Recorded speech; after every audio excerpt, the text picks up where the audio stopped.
امشب عزای امام حسین و یارانش رو به شما تسلیت میگم.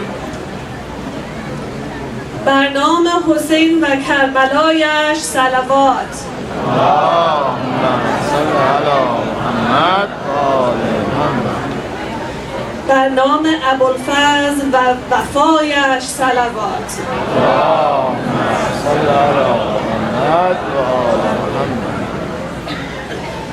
بر اهل حرم به حق زهرا صلوات. اللهم صل علی محمد و آل محمد. بر جمله یاران مولا صلوات. اللهم صل علی محمد و آل محمد.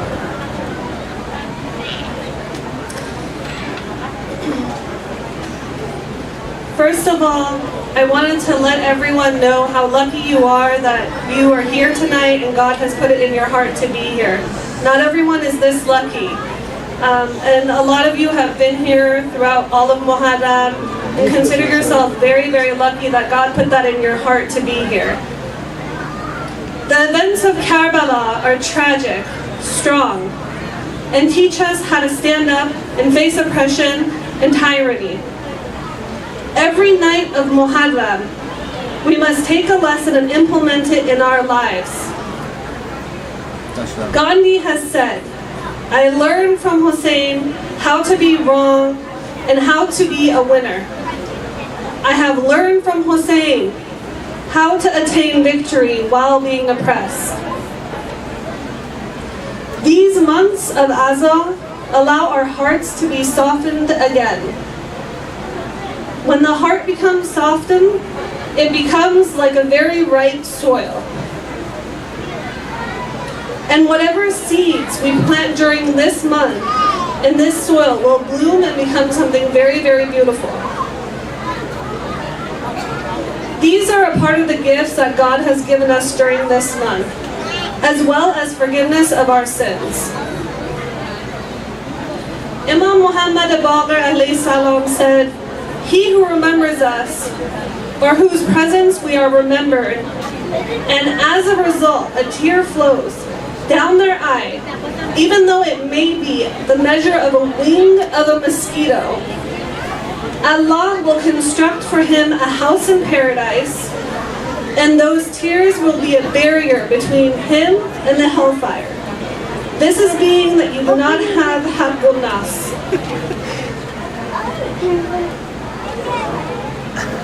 So on the 7th of Muharram, the water was stopped at the camp of Hussein.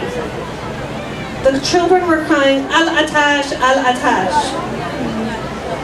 On the 8th of Muharram, the children were still crying, Al-Atash, Al-Atash. On the 9th of Muharram, you could still hear the cries for water. We're dying of thirst. This thirst is killing us, Al-Atash. This morning of Ashura, the voices are still crying, Al-Atash, Al-Atash. Now that Sham Ghareeban has come, none of the children are crying, Al-Atash, Al-Atash. And yet, there is still no water. No water has come. I don't know if these children cried for water when they saw the heads of their fathers on spears. I don't know how these children dealt with the shock of their tents being set on fire.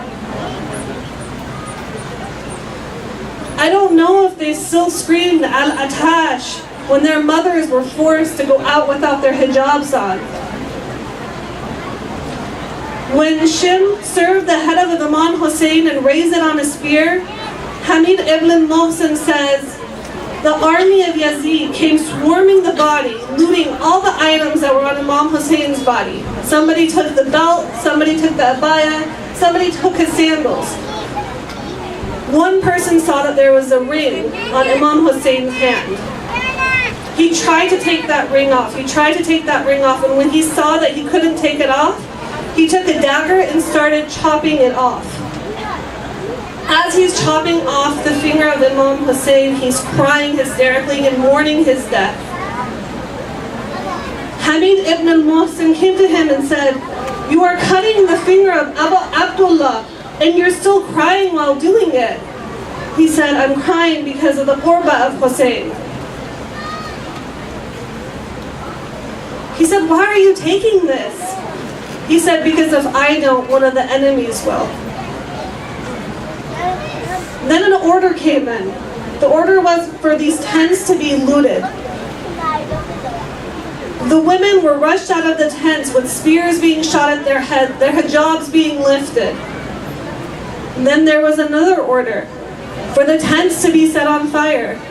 Women were running from tent to tent to tent trying to find cover with their children. Zainab was a queen in her own right. She was in charge of all the women and the children in all this chaos that was going on. And they all gathered in the tent of Imam Sajjad. He said it was like a tasbih that is broken and all the balls go everywhere. That's how the women were all scattered. Imam Sajjad said, "It is wajib for you now to stay alive. And it is wajib to keep Imam Hussein's words alive." Sakina's on the outside. At this point, Sakina's dress is burning. And there's a man that comes up to her and is putting out the fire. Sakina says, "You look like a nice man. You look like you can help me. Can you please tell me the route to Najaf?" He says, "Najaf is far, far away from here. Why do you want to go there? What do you have to do there?" "My grandfather is there and I'm going to tell him what everything that has been done to us." This man slaps her, rips off her earrings. She runs with blood running down her face to her father, puts her head on her father's stomach for comfort. We all carry the flame of love of Imam Hussein in our hearts. Let us not forget, it is on such a night that we take the values and the teachings of the Imam and continue it throughout the next year. Every value, every teaching in Islam, every moral virtue that was exemplified by our Imam in Karbala. Let us take these values and continue this journey throughout the year.